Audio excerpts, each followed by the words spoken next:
요즘 가게나 또 중소기업 그리고 자영업자까지 대출 러시를 이루고 있습니다. 정부가 지금 자영업자나 소상공인, 중소기업 여기에는 대출을 많이 해주고 있으니까요. 게다가 이게 원금도 갚는 날짜를 6개월 연장을 해주고요. 이자도 6개월을 연장해주고 있는 그런 상태입니다. 실제로 나이스 평가 정보에 보면요. 3월 중순 기준으로 가계대출 보유자가 1,955만 명입니다. 전월 말 대비하면요. 0.06% 늘었습니다. 많이 안 늘었죠. 가계대출 금액도 마찬가지예요. 1,642조 원입니다. 이게 3월 중순 기준입니다. 이것도 2월 말 기준으로 해보면요. 0.21% 증가하는 데 그쳤습니다. 가계대출자도 또 가계대출 금액도 증가율이 그다지 크지 않았죠. 예.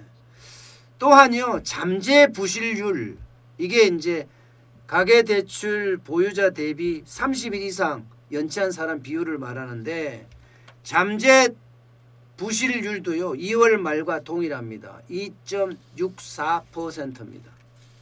2.64%. 사실 이 자영업자나 가게나 중소기업 다 마찬가지로 좀 어려웠던 것도 사실이거든요. 코로나19가 확진자가 막 나올 때 그때 3월 첫째 주에는 5일 이상 5영업일 이상 연체한 사람 수가 많이 늘다가 3월 말로 다시 안정적인 흐름을 지금 유지를 하고 있습니다.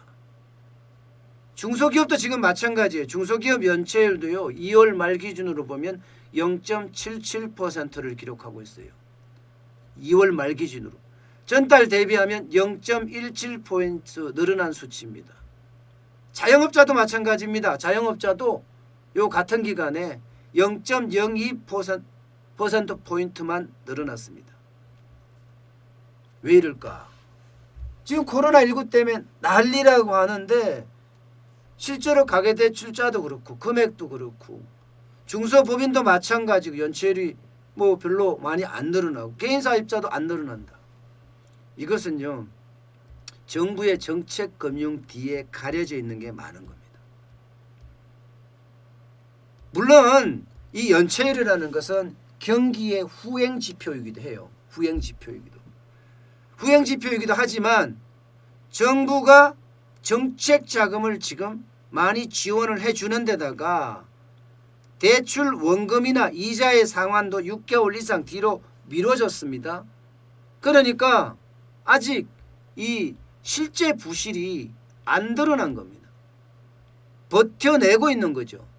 6개월 후에 경기가 좋아지면 뭐 좋아지지 않겠느냐 그렇게 예상을 하고 있는 거죠. 게다가 이 코로나19 때 한꺼번에 몰려서 경제가 경착륙 쉽게 말하면 폭망되는 것을 막기 위해서 또 정부가 정책자금을 지원한 것도 있거든요.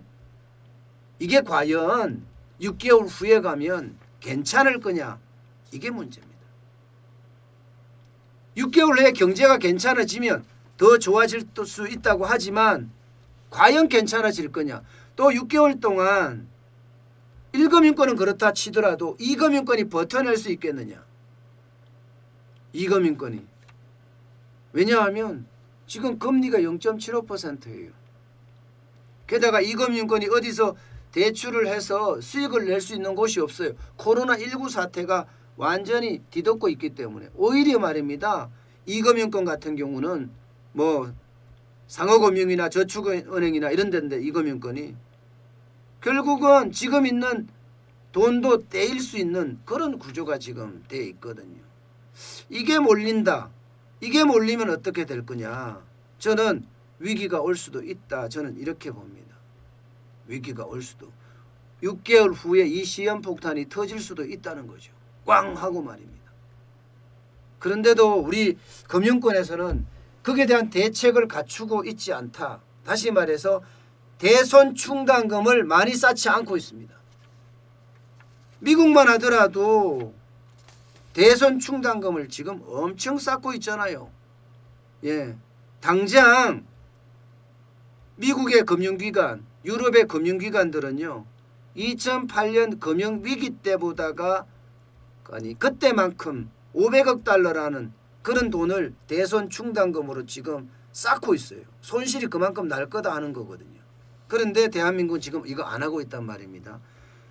KB, 신한, 우리, 하나 이렇게 다 따져봤을 때 1분기에 6,700억 원 정도의 대손 충당금만 쌓았습니다. 전년 동기보다가 10.1% 증가하는 데 그쳤어요. 과연 이게 맞을까? 글쎄요. 이게 지방은행으로 가면 더합니다. BNK 금융지주 같은 경우는요. 오히려 대손 충당금을 10.3% 감소시켰고요. JB금융지주도 28.2% 줄었어요. 예, 이게 지방으로 가면 더하다 이렇게 생각하는데 이렇다면 저축은행이나 이금융권은 어떻겠어요? 같은 기류를 형성했을 겁니다. 같은 기류를 형성한다면 결국 대선 충당금을 쌓지 않는다는 이야기인데 이거 굉장히 위험하다고 저는 말씀드리고 싶습니다. 미국의 뱅크 오브 아메리카만 하더라도 대선 충당금을 47억 6천만 달러 5배예요. 5배.